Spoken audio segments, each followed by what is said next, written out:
નમસ્કાર મિત્રો આજની વિડીયોમાં વાત કરીશું ગુજરાતમાં વરસાદની આગાહી.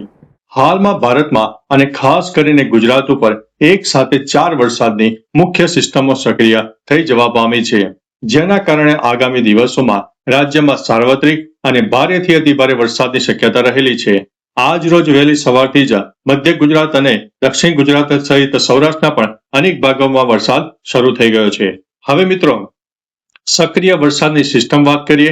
સૌપ્રથમ વાત કરીશું કે ભારતમાં કઈ સિસ્ટમ સક્રિય થઈ ચૂકી છે, ત્યારબાદ ગુજરાતની વાત કરીશું.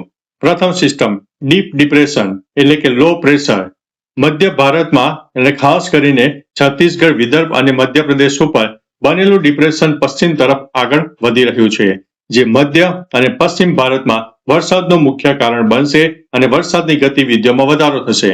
બીજી સિસ્ટમ ચક્રવાતી પવનનું સર્ક્યુલેશન, જેને સાયક્લોનિક સર્ક્યુલેશન પણ કહેવામાં આવે છે. ઉત્તર પશ્ચિમ બંગાળની ખાડી અને ઓડિશા અને પશ્ચિમ બંગાળ કિનારે આ સિસ્ટમ સક્રિય થઈ ગઈ છે, જેના ભાગરૂપે તેને મધ્ય ભારત અને પશ્ચિમ ભારતને વરસાદ મળશે. ત્યારબાદની સિસ્ટમની વાત કરીએ તો મોન્સૂન ટ્રફ રેખા. ચોમાસાની મુખ્ય ટ્રફ રેખા તેની સામાન્ય સ્થિતિથી દક્ષિણ તરફ સક્રિય થઈ ચૂકી છે, જે મધ્ય ભારત તરફથી પસાર થાય છે.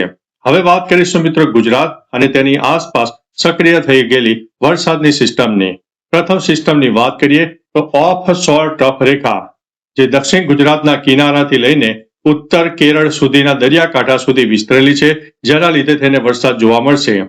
બીજી સિસ્ટમની વાત કરીએ તો ઈસ્ટ વેસ્ટ શિયર ઝોન, જે મધ્ય ભારતથી લઈને ગુજરાત પરથી પસાર થતી શિયર ઝોન પ્રણાલી નીચલા અને મધ્ય ટ્રોપોસ્ફિયરમાં સક્રિય હોવાથી વાદળોનું મોટું પ્રમાણ બને તેવી શક્યતા છે અને બની પણ ગયું છે. અને વાત કરીશું ગુજરાતમાં પ્રદેશ અને જિલ્લા પ્રમાણે હવે વરસાદની આગાહીઓ કેટલી રહેલી છે. મિત્રો આજે વહેલી સવારથી જ ગુજરાતના અનેક ભાગોમાં મુશળધાર વરસાદ શરૂ થઈ ગયો છે. જિલ્લા પ્રમાણે અને કેટલા ઇંચ વરસાદ પડ્યો તે તમને આવનારી વિડીયોમાં ચોક્કસથી માહિતી આપી દઈશું. હવે વાત કરીએ તો કઈ જગ્યાએ વરસાદની શક્યતા વધુ છે. ખાસ કરીને દક્ષિણ ગુજરાત, તેમાં પણ વલસાડ, નવસારી, સુરત, ડાંગ, તાપી, નર્મદા, ભરૂચ અનેક વિસ્તારમાં અતિ ભારેથી અત્યંત ભારે વરસાદની આગાહી, જેમાં રેડ એલર્ટ અને ઓરેન્જ એલર્ટ આપવામાં આવ્યું છે. મધ્ય ગુજરાતની વાત કરીએ તો વડોદરા, આણંદ, ખેડા, અમદાવાદ, છોટાઉદેપુર, પંચમહાલ, દાહોદ અનેક વિસ્તારમાં ભારેથી અતિ ભારે વરસાદની શક્યતા રહેલી છે. સૌરાષ્ટ્ર અને કચ્છની વાત કરીએ તો રાજકોટ, જુનાગઢ, ગીર સોમનાથ, અમરેલી, ભાવનગર, જામનગર, કચ્છ અનેક વિસ્તારમાં મધ્યમથી ભારે વરસાદ થાય તો કેટલાક જગ્યાએ અતિ ભારે વરસાદ પણ થઈ શકે છે. મિત્રો ઉત્તર ગુજરાતની વાત કરીએ તો બનાસકાંઠા, પાટણ, મહેસાણા, સાબરકાંઠા, અરવલ્લી ઉપરાંત ગાંધીનગરમાં પણ હળવાથી મધ્યમ અને કેટલાક જગ્યાએ ભારે ઝાપટા પણ થઈ શકે છે. હવે મિત્રો વાત કરીશું તાપમાન અને પવનની સ્થિતિ. અત્યારે પવન કેટલો રહી શકે છે તેની પણ ચોક્કસથી તમને માહિતી આપી દઈએ.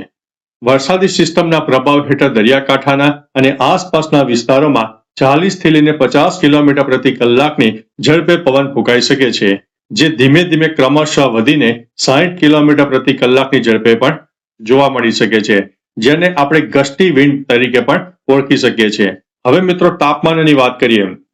અનેક જગ્યાએ બફારાનું તો ચોક્કસથી પ્રમાણ છે, પરંતુ સતત વાદળછાયું વાતાવરણ અને વરસાદના કારણે મહત્તમ તાપમાન ગગડીને 28 ડિગ્રીથી લઈને 32 ડિગ્રીની વચ્ચે રહી શકે છે, જ્યારે ન્યૂનતમ તાપમાન 24 ડિગ્રીથી લઈને 26 ડિગ્રીની આસપાસ રહી શકે છે. બીજી તરફ મિત્રો દરિયાઈ પટ્ટી વિસ્તારની વાત કરીએ તો દરિયાની પરિસ્થિતિ ઉપર નજર રાખવી જરૂરી છે. માછીમારોને દરિયો ન ખેડવા માટે અમારા ચેનલ વતી વિનંતી છે. આગામી 2 થી 3 દિવસ હજુ પણ ભારેથી ભારે વરસાદની સંભાવના છે, એટલે જે તે વિસ્તારો હોય, નીચાણવાળા વિસ્તારો હોય કે દરિયાઈ પટ્ટી વિસ્તારો હોય, તેને ખાસ સાચવવું જરૂરી છે. બીજી તરફ મિત્રો ઉત્તર કહી શકાય કે નદીઓમાં પણ ઘોડાપૂરની શક્યતા છે, કારણ કે ઉપરવાસમાં પડેલા વરસાદ અને અત્યારે ગુજરાતમાં વરસાદ પણ શરૂ થઈ ગયો છે.